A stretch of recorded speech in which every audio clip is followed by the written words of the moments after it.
മലയാളത്തിന്റെ മാർട്ടിൻ സ്കോർസീസ്, മലയാളത്തിന്റെ സത്യജിത് റായ്, മലയാളത്തിന്റെ സ്പിൽബർഗ്, മലയാളത്തിന്റെ നോളൻ എന്നിവരെ നമുക്ക് പറയാൻ പറ്റും. ആകെ എടുത്തത് 4 സിനിമകളാണ്. അതിൽ 2 നാഷണൽ അവാർഡും 1 സ്റ്റേറ്റ് അവാർഡും കിട്ടിയിട്ടുണ്ട്.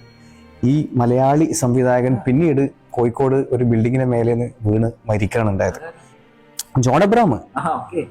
ഇന്ന് ആ ജോൺ എബ്രഹാമിന്റെ പേര് കേൾക്കുമ്പോൾ വേറെ പല നമുക്ക് ഓർമ്മ വരുമെങ്കിലും ഈ ജോൺ എബ്രഹാമിനെ അറിയുന്ന ഒരു ജനറേഷൻ കേരളത്തിൽ നിന്നാണ് ഞാൻ വിശ്വസിക്കുന്നത്. കുത്തഴിഞ്ഞ ജീവിതം പോലെ തന്നെ കുത്തഴിഞ്ഞ സിനിമ എടുപ്പാണ്. കളർ സിനിമകൾ വാണിരുന്ന സമയത്ത് മൂപ്പരെടുത്ത് ബ്ലാക്ക് ആൻഡ് വൈറ്റില്ല. കാരണം പൈസ ഇല്ലേ, കടം മേടിച്ചും സംഭാവന നടത്തിയിട്ടാണ് സിനിമ എടുത്തത്. ഒരിക്കലും റൂമിൽ രാത്രി മദ്യവെച്ച് കയറി വന്നപ്പോൾ ഈ പോക്കറ്റിൽ നിന്ന് നേരെ ഈ നനഞ്ഞ ഈ നോട്ടുകളും തുണ്ടുകളൊക്കെ മൂപ്പരെടുത്ത് മറ്റേ ജനവാതിൽ കൂടെ പുറത്തേക്ക് എറിഞ്ഞ് നേരെ കിടന്നുറങ്ങാണ്. പിറ്റേ ദിവസം മൂപ്പരെ കൂട്ടുകാരൻ ചോദിച്ചപ്പോൾ പറഞ്ഞത് അറിയാം, പോക്കറ്റിൽ പൈസ കിടന്നാൽ മനസ്സമാധാനത്തോടെ ഉറങ്ങാൻ പറ്റില്ല. അതേ ക്വാളിറ്റിയുള്ള മൂവീസാണ്, നാഷണൽ അക്രഡിറ്റഡ് മൂവീസാണ് മൂപ്പരൊക്കെ എടുത്തിട്ടുള്ളത്. ഈവൻ അവസാനത്തെ അമ്മ അറിയാൻ സിനിമ പോലും അത്രയും ക്വാളിറ്റി മൂവിയാണ്. പ്രത്യേകിച്ച് പറയുകയാണെങ്കിൽ ഈ ബ്രിട്ടീഷ് ഫിലിം ഇൻസ്റ്റിറ്റ്യൂട്ട് ഉണ്ടല്ലോ, അതിൽ top 10 Indian movies of all ടൈമിൽ സൗത്ത് ഇന്ത്യയിൽ നിന്ന് സെലക്ട് ആയ ഏക മൂവി 86 അമ്മ അറിയാൻ എന്ന സിനിമയാണ്. ഈ അമ്മ അറിയാനിൽ തന്നെ ഇന്ന് നമ്മളെ ഇൻഡസ്ട്രിയിൽ അറിയുന്ന ഒരു നടനുണ്ട്.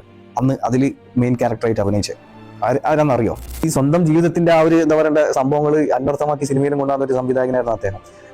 അവരെയൊന്നും ഓർക്കാനുള്ള ഒരു എന്താ പറയേണ്ട ഒരു കോഡ്സി മലയാള സിനിമ തീരെ കാണിച്ചില്ല എന്ന് നമുക്ക് ഇപ്പോഴും പറയാൻ പറ്റും.